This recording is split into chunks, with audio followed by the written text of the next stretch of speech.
రైతు బీమా పథకం గడువు పెంచే విధంగా ప్రభుత్వ దృష్టికి తీసుకువెళ్లాలని కోరుతూ మరియు హుస్నాబాద్ ప్రాంతంలో రైతులకు సరిపడే యూరియాను అందించాలని కోరుతూ Husnabad RDO Rammurthy BRS party ఆధ్వర్యంలో వినతి పత్రం ఇవ్వడం జరిగింది. రైతు బీమా పథకం కోసం కొత్తగా దరఖాస్తు చేసుకోవడానికి గడువు బుధవారంతో ముగుస్తుంది అని ప్రభుత్వం ప్రకటించడం జరిగింది. కానీ రైతులు వర్షాకాలం సీజన్లో వరి నాట్లు ముమ్మరంగా జరుగుతున్నాయి.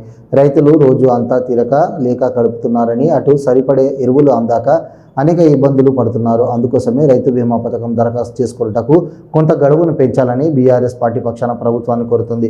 ఈ కార్యక్రమంలో బీఆర్ఎస్ పార్టీ నాయకులు పాకాల శ్యామ్ సుందర్ గౌడ్, మేకల వికాస్ యాదవ్, జరిపోతుల లక్ష్మణ్ పాల్గొన్నారు. రైతు బీమా కూడా గడువు కూడా రేపుతో ఇస్తుందని చెప్పేసి ప్రభుత్వం ప్రకటించడం జరిగింది.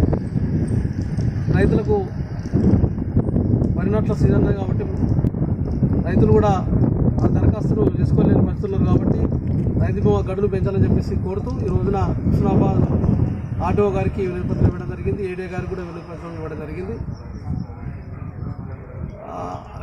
రైతు బీమా గడువు ఈ రోజుతో ముగియడం వల్ల రైతులు కూడా రేపటితో ముగడం వల్ల ఈ రోజున